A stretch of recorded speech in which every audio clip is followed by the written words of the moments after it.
Alright, magandang hapon po sa inyong lahat mga kababayan.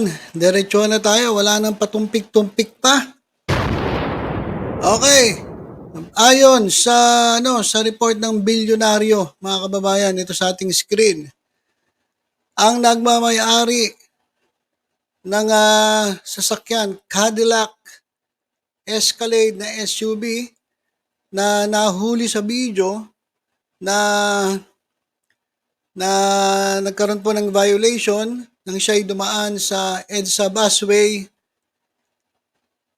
ay mga kababayan, walang iba kundi itong si bilyonaryo William Gatchalian.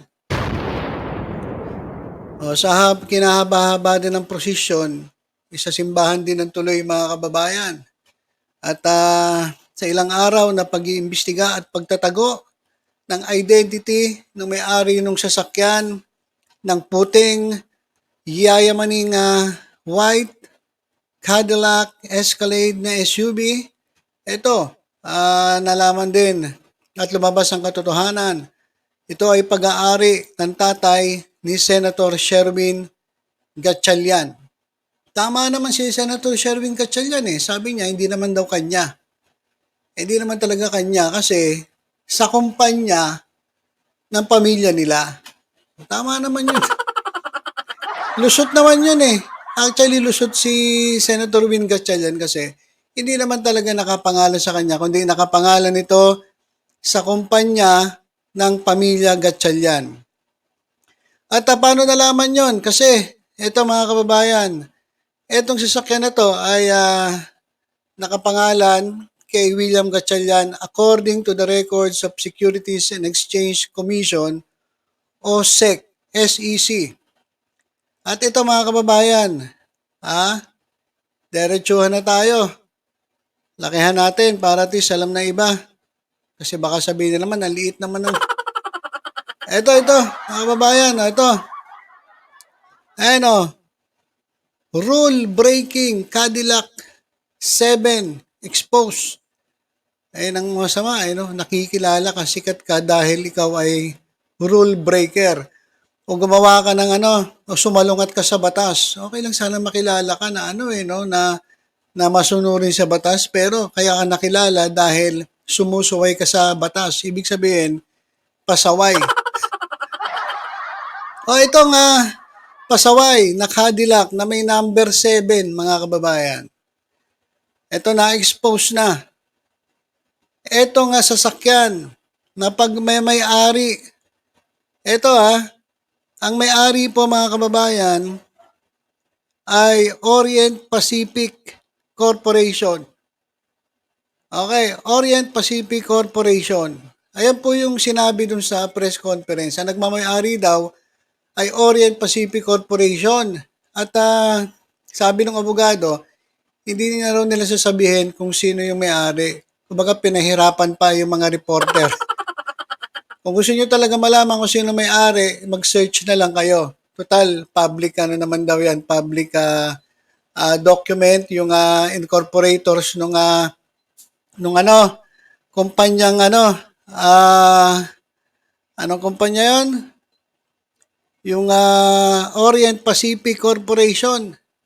So sabi ng abogado, pinahirapan pa yung mga reporter, hanapin nyo na lang, kayo na kasi baka pag kami nagsabi, pagalitan kami ng amo namin So nangyari, ito, base sa mga marites, talagang itong bilyonaryo.com nag-research at base nga dito sa records ng SEC, Securities and Exchange Commission, na na-obtain ng bilyonaryo.com, dalawang Orient Pacific firms ang nakita at ito ay pag-aari. Both companies are owned by Gatchalian. Okay, itong dalawang entities na binuo noong 1889 ay nagpapakita na itong si Gatchalian at kanyang asawa na si Diwa at yung kanyang anak na si Kenneth ay mga direktor at officers ng real estate firms. So ito po ay real estate. Pag sinabing real estate, ang kanilang negosyo ay may kinalaman po sa real estate. Sa lupa, syempre sa lupa, pagbibenta ng properties, pagbabay ng properties, pagbibenta ng properties, pwedeng nagtatayo sila ng properties, binibenta nila. So ganun po ang real estate. Kaya kung matatandaan ninyo, eto si Win Gatchalian, Senator Win Gatchalian, dininay niya, sinabi niya, hindi sa akin yung sasakyan na yan. Kasi maraming nakapansin nakilala nila mukhang tatay ni ni Senator Win Gatchalian. Pero dininay niya na kanya, which is true naman. Hindi kanya, sa kumpanya nila, ng pamilya nila.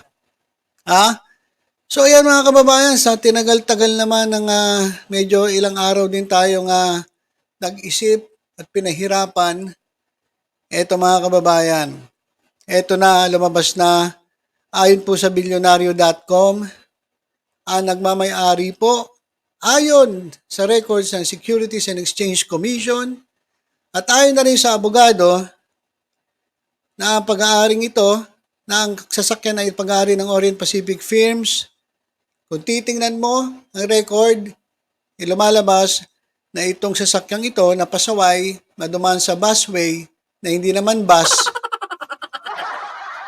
At sabi ng driver, nagmamadali siya dahil masakit ang tiyan niya, baka natatae.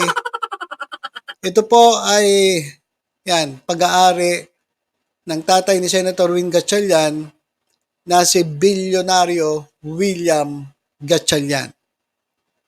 So ayan mga kababayan, so yan na po ang katotohanan sa pangyayari.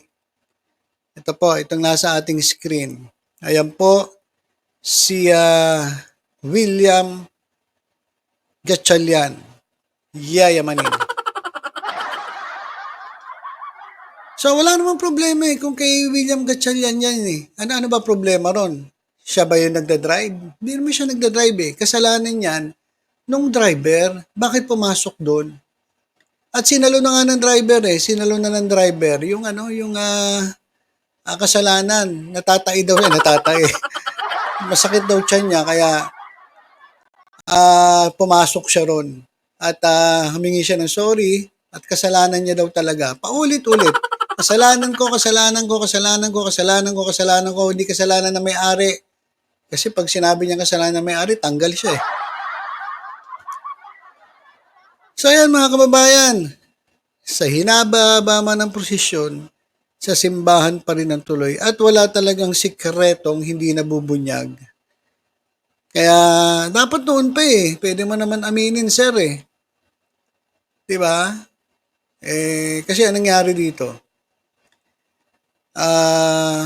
Sasabihin na naman, kaya malakas ang loob pumasok sa busway dahil nga mayaman. Dahil nga mga sikat na tao, mapera, yayamanin, bilyonaryo. Pero kung tutuusin, ang may kasalanan talaga dyan, yung driver. Ang matindi nito, yung driver naman, inako niya lahat. Kumbaga, sa tingin ko lang mga kababayan, ito lang naman logic dyan Driver ka. Sa tingin mo, driver ka lang, di ka naman kamarin sa sasakyan, magdidesisyon ka na papasok ka sa busway ng sarili mo lang. Aba pag ganyan, pwede ka na magtayo ng kumpanya mo. May sarili kang desisyon. Ikaw masusunod, hindi naman siya yung sasakyan. So, napakalinaw na may instruction sa driver. Sige, pumasok ka dyan. Ako bahala sa'yo. Sige, pumasok ka dyan. Number 7 nasita. Sabi siguro sa driver, anong gagawin natin? Aminin mo na. Tanga ka Kahit anong mangyari, tanga ka Unang-una, sumunod ka sa utos. Kung sakali man totoo yung iniisip ko, sumunod ka sa utos na mali. Pangalawa, mali. Alam mo mali, sinunod mo pa rin. And pangatlo, Kaya inamin mo. Wala kang choice eh, di ba? Wala kang choice. So, ayun lang talaga napakahirap sa isang mahirap. Nasusunod ka sa utos ng mayaman, pero sa huli, ikaw pa rin ang kawawa, kasalanan mo pa rin. Di ba? Driver ka lang eh. Yung bossing mo, mayaman eh. Susunod ka. So, ipit ka. Kaya, mahirap maging mahirap. Kasi, sa anong mangyari, ikaw ang kawawa. Di ba? Kaya pwede mga tuwiran eh. Gagawin mo, aminin mo talaga yung kasalanan na inutos lang sa'yo. Hindi ko sinabing ganun nangyari, pero malamang eh. Kasi hindi ko maisip, bakit yung driver pupunta sa bus lane ng sa sarili niya lang? Kalokohan yun dahil masakit tiyan niya. Kalokohan niya. Hindi po totoo yan. Lokohin mo sarili mo, wag kami. Dahil masakit ang tiyan mo, tulusot ka ron. Hindi. Katangahan yun. Imposible mangyari yun. Kaya ka sumunod, kaya pumasok doon kasi inutusan ka at merong nagsabi sa'yo, sige ako bahala sa'yo. Pero pagdating sa uli, ikaw pa rin ang kawawa, kasalanan mo pa rin. At yan, ngayon, inamin mo yung kasalanan na napilitan ka lang naman sumunod. Di ba? So yun mga kababayan, tapos na po, case closed. Ayon po sa Billionaire.com, base po sa records ng Securities and Exchange Commission o SEC, ang sasakyan po na natulongges na pumasok po sa busway na pag-aari ng Orient Pacific Corporation ng kumpanya at ang kumpanya ngayon, mga kababayan, ay pag-aari ni Bilyonaryo William Gatchalian. Therefore, ang may-ari ng sasakyan ay anak ang tatay ni Senator Sherwin Gatchalian na si Bilyonaryo William Gatchalian. Yan po, nagtatapos ang ating kwento, mga kababayan.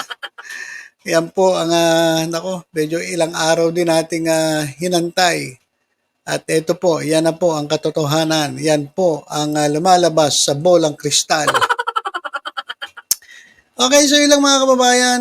Tutok-tutok lang po dito sa Batang Maynila to sa iba pang updates. Ingat po tayong lahat. God bless po.